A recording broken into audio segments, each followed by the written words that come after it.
Hello hi everyone, welcome to GS Telugu vlogs. ఈ వీడియోలో ఈరోజు కిచెన్లో టైం సేవ్ చేయడానికి easy tips for women. Saturday time ఉంటుంది కాబట్టి ఈ వర్క్స్ అన్నీ ఆ రోజే చేసుకుంటాను. అల్లం అయితే పీల్ చేసి ఒక డబ్బాలో స్టోర్ చేసుకుంటా, సో దట్ నాకు ఎప్పుడైనా మార్నింగ్ డ్రింక్లోకి అలా ఉప్మాలోకి కూడా యూజ్ అవుతుంది. ఒక కొబ్బరికాయ తీసుకొని వాటిని చిన్న చిన్న ముక్కలుగా కోసి చట్నీ కోసమని ఒక బాక్స్లో పెట్టుకొని స్టోర్ చేసుకుంటా. అది కూడా ఫ్రిడ్జ్లో పెట్టుకుంటా. ఒక 1 వీక్ వరకే నాకు సరిపోతుంది చట్నీ కోసం. నేను వెల్లుల్లిపాయలు బాగా వాడతాను కిచెన్లో. సో వెల్లుల్లిపాయని వాటర్లో వేసి సోక్ చేసా. అలా చాలాసేపు సోక్ చేసిన తర్వాత వెంటనే పీల్ త్వరగా వచ్చేస్తుంది. అది కూడా ఒక బాక్స్లో వేసి స్టోర్ చేసుకొని 1 వీక్ వరకు వాడుకుంటాను. పల్లీలు ఫ్రై చేసి రెడీగా పెట్టుకుంటే చట్నీకి ఈజీగా యూజ్ చేసుకోవచ్చు ఆ పల్లీలని ఎప్పుడంటే అప్పుడు. అందుకే నేను పల్లీలు కూడా ఫ్రై చేసి పక్కన ఒక డబ్బాలో పెట్టుకొని స్టోర్ చేసుకుంటాను. సో ఫ్రై చేసిన పల్లీలని అయితే ఒక ప్లేట్లో వేసి పక్కన పెట్టుకున్నా. అవి కూల్ అయిన తర్వాత నేను డబ్బాలోకి ట్రాన్స్ఫర్ చేస్తాను. అంతలోపు నేను దోశ బ్యాటర్ ఇంకా ఇడ్లీ బ్యాటర్ కూడా వీకెండ్స్లోనే రెడీగా పెట్టుకుంటా. సో వాటిని కూడా ఒక కంటైనర్లో వేసుకొని ఆ 2 బాక్సెస్ని నేను ఫ్రిడ్జ్లో పెట్టుకొని అయిపోయేంత వరకు నేను వాడుకుంటాను. నెక్స్ట్ వచ్చి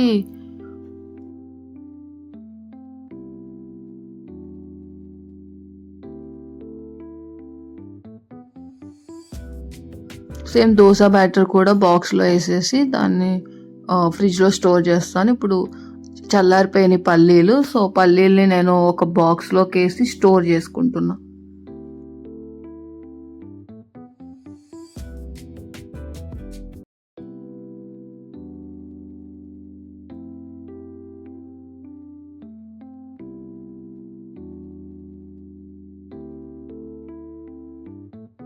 నేను జీడిపప్పు ఈ ప్యాకెట్స్ యూస్ చేస్తాను. సో వీటిలో ఎలా ఉంటాయంటే 2 కంబైన్డ్ అయ్యి ఒక క్యాష్యూ నట్గా వస్తుంది కదా. సో ఎప్పుడైనా పాయసం చేసినప్పుడు చాలా కష్టం అవుతుంది అన్నమాట. సో ముందుగానే నేను వీటిని చిన్న చిన్న ముక్కలుగా చేసుకొని ఒక డబ్బాలో పెట్టుకొని స్టోర్ చేసుకుంటా. సో దట్ నేను పాయసం చేయాలన్నా బిర్యానీలోకి ఈజీగా నేను యూస్ చేసుకుంటాను.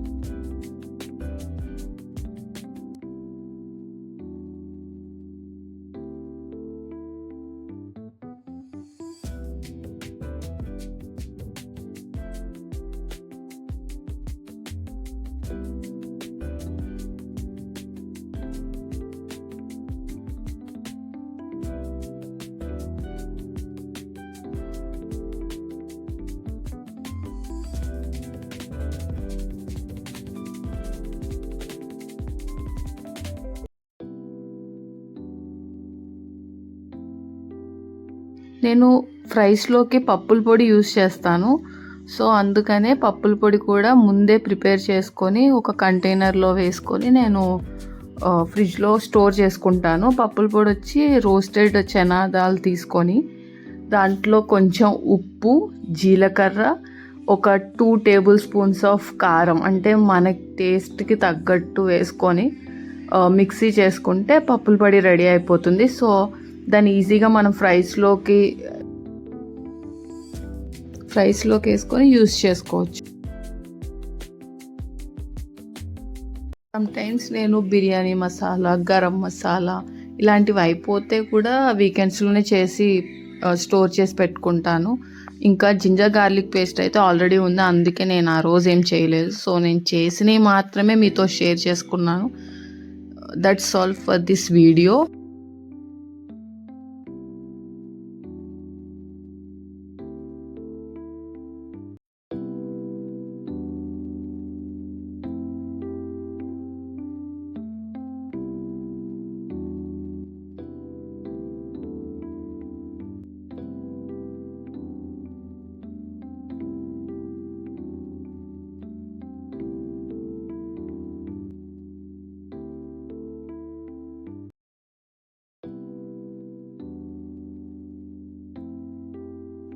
Thank you everyone. నా వీడియో నచ్చినట్లయితే please like, share and subscribe. Thank you.